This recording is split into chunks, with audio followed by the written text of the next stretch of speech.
Salut à tous et à tous. Je pense faire une vidéo amusante de temps en temps. Cette vidéo sera courte.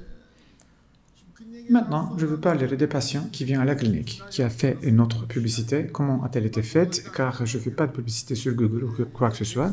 Il y a un slogan sur mon site internet. Laissez-moi vous raconter brièvement l'histoire de ce slogan. Alors, nous avons commencé ces chirurgies d'agrandissement du pénis en 2004. Nous avons reçu 1 ou 2 cas la première année et 2 ou 3 cas en 2005. Alors ça a commencé petit à petit et vers 2010, le nombre a progressivement augmenté. Il s'est passé quelque chose d'intéressant. En 2010-2011, le nombre de cas a brusquement augmenté. Je ne comprenais pas ce qui c'était, alors c'était une chose vraiment incroyable. Donc les cas venaient de partout à la fois. Même pour cette raison, lorsque le nombre de ces chirurgies a beaucoup augmenté, j'ai quitté la rhinoplastie à ce moment-là. J'ai arrêté la rhinoplastie en 2010-2011. C'était donc un événement intéressant. Je ne comprends pas pourquoi venaient ces patients, parce que je ne fais pas de publicité, je n'ai pas non plus de site internet. À l'époque, nous ne faisions pas de nouvelles dans les journaux, nous n'en parlions jamais à la télévision de toute façon. Alors je me demandais d'où venaient ces patients, parce que quelque chose comme ça s'est passé en 2004. Lorsque le premier patient que j'ai opéré est arrivé, nous avons examiné l'homme et nous l'avons envoyé chez lui. Après cet homme, je me suis dit que cette chirurgie est un domaine très vicieux. Tout d'abord, car ce n'est pas dans un endroit visible, personne ne le voit, le patient ne montre pas non plus ses parties génitales. Aucun patient ne dira à personne qu'il a subi une chirurgie d'agrandissement du pénis. C'est quelque chose de secret. J'ai donc dit que ce sujet était vraiment très limité. J'ai pensé qu'on n'allait pas recevoir d'autres patients. On ne peut pas non plus en faire la publicité, on ne peut pas passer à la télévision et parler confortablement de l'agrandissement. Mais en 2010-2011, le nombre de cas a beaucoup augmenté, les patients venaient de partout. Je n'ai vraiment pas compris ce qui s'est passé. Je n'ai pas de site web sur Internet, je ne pense pas à la télévision, je n'ai pas fait de publicité sur Google. D'où viennent ces patients? 2 ou 3 années plus tard, à cette époque, nous nous sommes dirigés vers l'agrandissement du pénis. J'ai complètement abandonné la rhinoplastie, je ne l'ai plus fait depuis. Un représentant d'une entreprise est venu nous voir. Il a fait de la publicité pour son matériel, l'a vendu. Nous sommes assis et avons bavardé. Nous prenions le thé. Et je lui ai parlé de cet incident. J'ai dit que nous nous sommes dirigés vers l'agrandissement du pénis et que le nombre de cas avait soudainement augmenté en 2011. Et que je ne comprenais pas pourquoi cela a augmenté. L'homme m'a dit, « Je sais pourquoi, docteur. » Je veux dire, qu'est-ce que c'est? Comment le sais-tu? Il m'a dit, il y a des forums où les femmes correspondent. Ces femmes parlent de toi.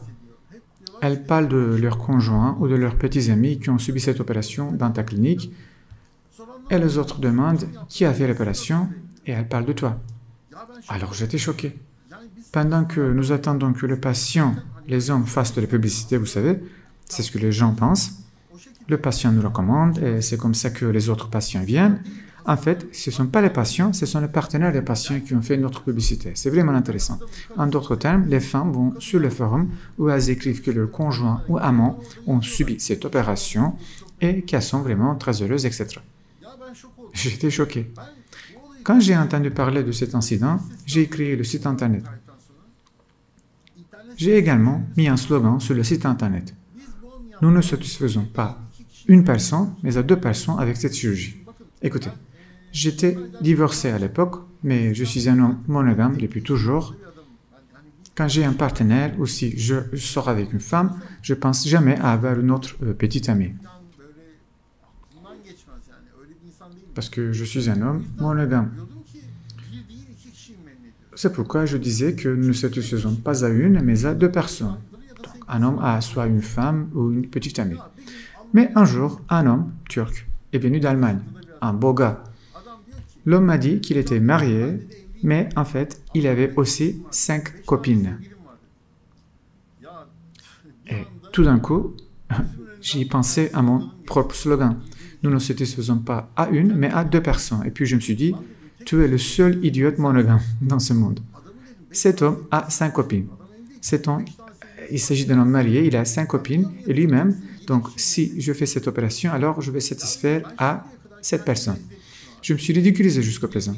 Nous ne satisfaisons pas à une, mais à 2 personnes. Mais qu'est-ce que c'est que ça? Le mec a 5 copines, à part sa femme. Alors, ce slogan commence à me paraître très stupide, d'accord? Ensuite, nous avons changé ce slogan.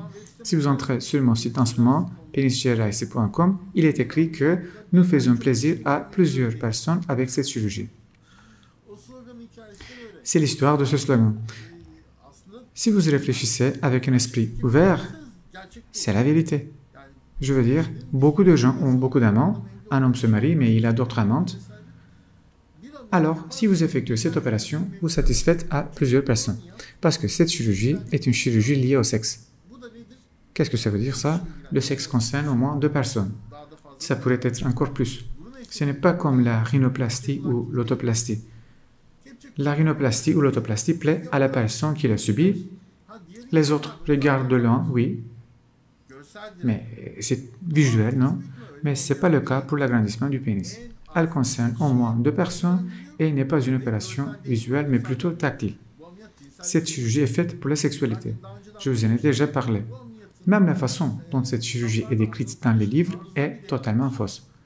Dans les livres, ils décrivent toujours la chirurgie visuellement.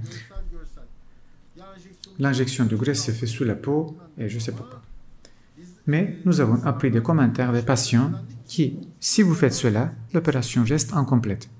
Par exemple, un de nos patients a dit qu'après l'opération, sa petite amie a touché la racine de son pénis.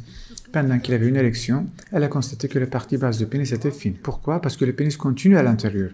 Depuis ce cas, si on injecte de la graisse dans le corps du pénis, on injecte également de la graisse dans la partie du pénis légèrement à l'intérieur. Ce n'est pas visible de l'extérieur, oui, mais au toucher, le pénis doit également y être épais.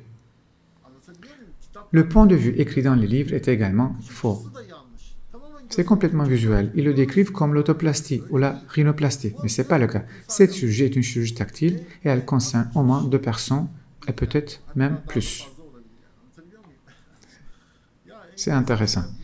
Nous avons toujours appris ces choses avec les commentaires de ces patients. Nous avons appris de nos erreurs et de nos échecs, bien sûr. J'ai également corrigé le slogan. Je veux dire, je me suis ridiculisé pour un bon moment. Peu importe. Notre slogan est désormais mis à jour. À bientôt.